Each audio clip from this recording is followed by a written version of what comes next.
Bonjour à tous, on se retrouve aujourd'hui pour une nouvelle vidéo Talent français et je vais donc vous parler de Lizy.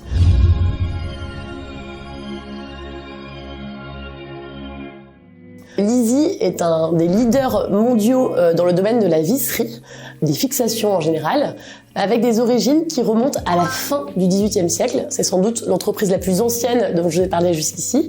Donc la fin du XVIIIe siècle, l'Ancien Régime, donc avant la Révolution, en Franche-Comté. C'est une région où l'industrialisation a débuté très tôt, dans différentes directions, mais avec un socle technique commun qui est donc le travail du fer. Et l'excellence technique qui s'est alors développée autour de la métallurgie dans la région a ensuite irrigué d'autres secteurs comme l'horlogerie, qui est le secteur initial dans lequel opérait l'ancêtre de Lizy, mais également la visserie, le métier dans lequel le groupe s'est ensuite diversifié, et aussi la bicyclette ou encore l'automobile.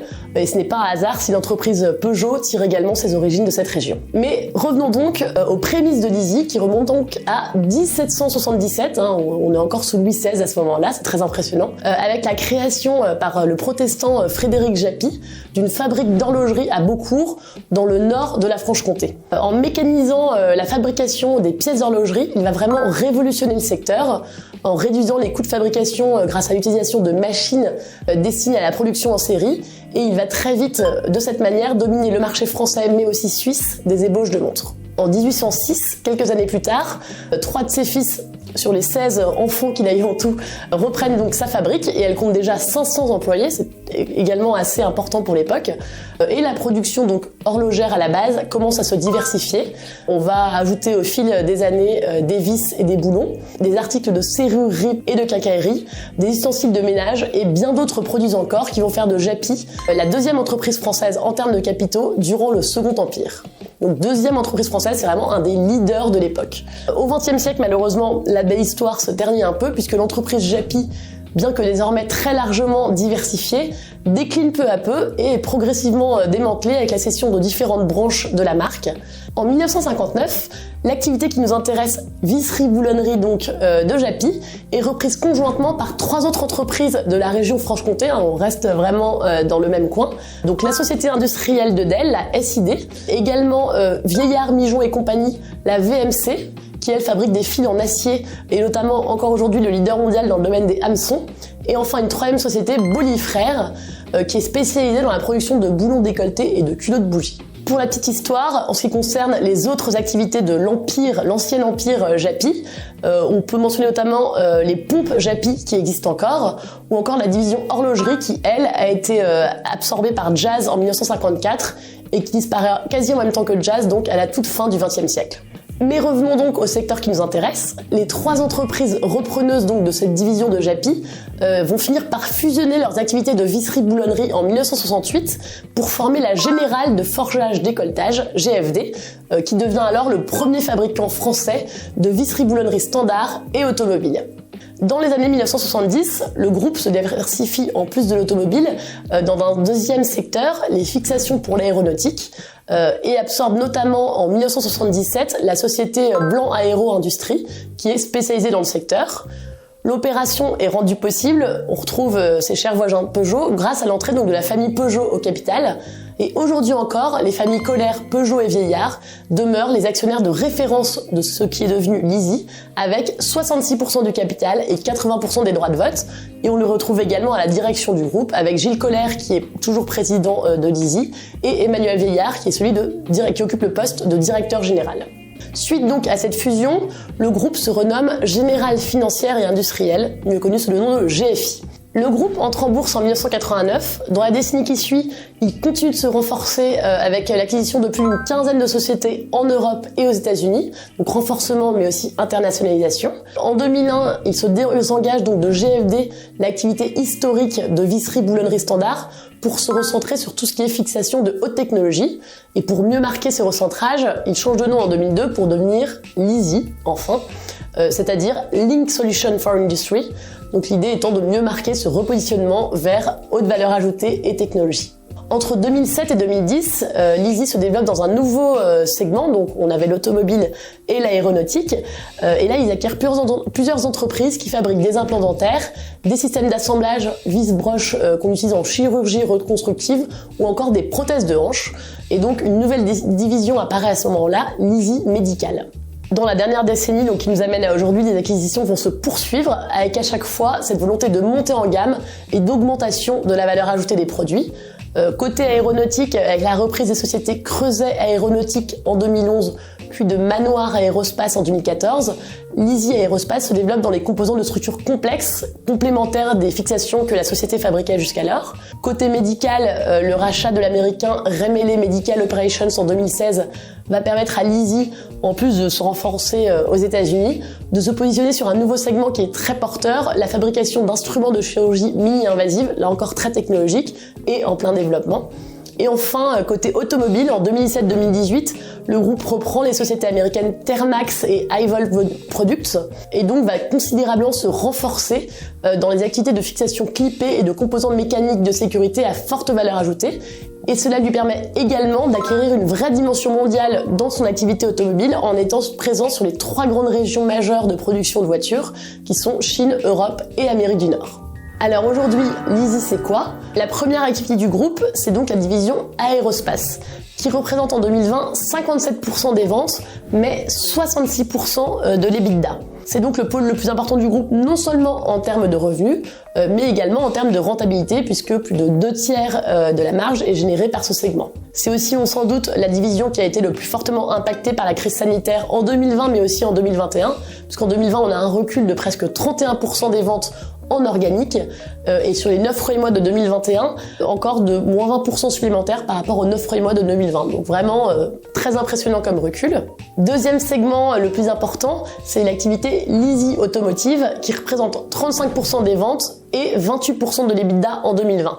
Là encore, l'activité a vraiment suivi la baisse de production de ses clients, donc constructeurs automobiles, avec un recul de moins 19,5% en 2020, alors que la production des clients a elle diminué de moins 19,6%, donc vous avez vu, le recul est parfaitement aligné. Et en revanche, en 2021, il y a eu un certain rétablissement de l'activité. Dernière activité, Lizzie Medical, qui représentait en 2020 8% des ventes et un peu moins de 6% de l'EBITDA.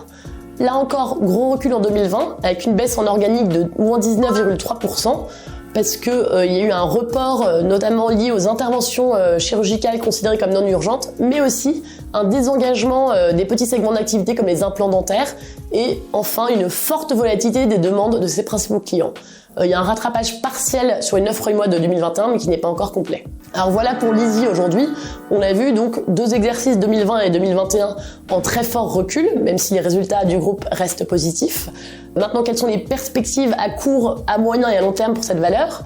Si on regarde sur ces différents marchés, on l'a vu, le principal étant l'aéronautique. Bon, alors c'est un marché qui a été sinistré en 2020 avec le pire effondrement de son histoire à cause de la pandémie. Côté aviation civile, le nombre de voyages aériens a chuté de 65% en 2020. C'est vraiment énorme. À titre indicatif, avant, la plus forte contraction avait été de 3% et ça ne s'était produit que 3 fois dans l'histoire. Donc là, on a vraiment explosé tous les records. Mais comparé à cette baisse de trafic, les taux de production n'ont eux reculé que de 30-40% à cause du Covid bien sûr, mais également et peut-être surtout des problèmes techniques rencontrés par le 737 MAX de Boeing. Donc voilà, c'est un recul qui n'est pas tant lié que ça à la crise sanitaire finalement, et qui devrait se résorber selon les estimations de Boeing. Le groupe estime donc que la demande de transport aérien devrait retrouver son niveau d'avant-crise d'ici à fin 2023, début 2024, et il table toujours à long terme, dans les 20 prochaines années, sur un doublement de la flotte mondiale d'avions commerciaux. Pareil pour l'autre grand marché de Lizzie, qui est celui de l'aviation militaire. À long terme, la montée des menaces dans le monde, avec l'émergence de nouvelles puissances mondiales, comme la Chine, ou régionales comme la Turquie et l'Iran, et simultanément des nouvelles exigences en termes de sécurité et de moyens de défense liés à l'admiration du monde, devrait pousser le secteur de l'aviation civile. Donc sur le long terme, ce secteur, même s'il a été sinistré, même s'il va rester en demi-teinte dans les prochaines années, sur le long terme, c'est un secteur qui reste attrayant, et donc Lizzie occupe une position qui est intéressante. Deuxième grand secteur pour Lizzie, le secteur automobile. Là encore, 2 mauvaises années. Le secteur se remet progressivement de la crise sanitaire, mais la reprise de l'offre est freinée par une pénurie mondiale, c'est pas de bol, de semi-conducteurs depuis fin 2020. Et donc ça oblige les constructeurs automobiles à arrêter ponctuellement les chaînes de production. Et la fin de cette tension sur les approvisionnements n'est pas pour tout de suite. On l'attend plutôt pour début 2023 et ça peut encore évoluer.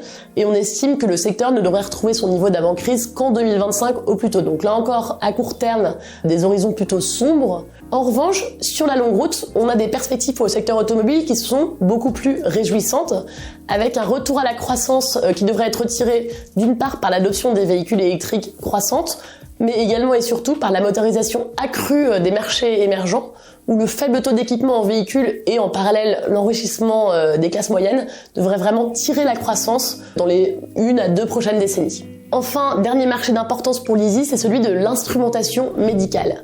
Et au global, ce marché se caractérise par la fréquence des progrès techniques opératoires, et tout cela participe à une forte croissance du secteur qui n'a aucune raison de s'interrompre, malgré ce reflux très conjoncturel sur ces dernières années. Si on s'intéresse désormais au positionnement de l'ISI sur ces différents marchés, qui sont donc, on l'a vu, assez contractés à court terme, mais beaucoup plus prometteurs sur la longue route.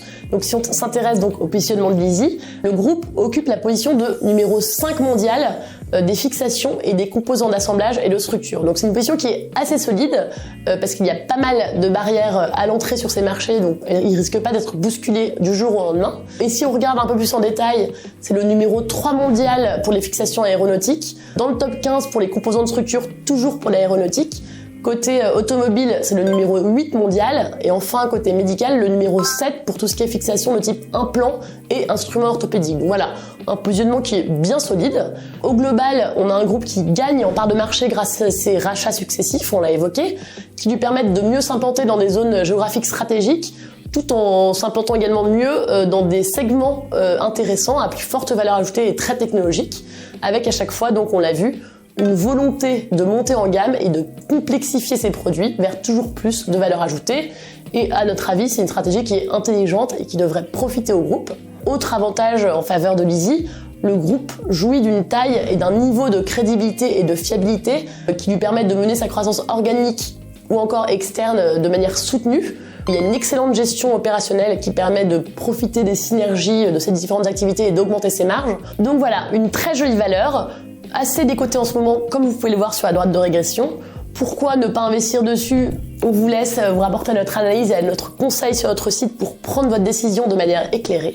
En tout cas, j'espère que cette petite présentation de ce très vieil acteur industriel français vous aura plu et je vous dis à bientôt avec l'équipe Ibou.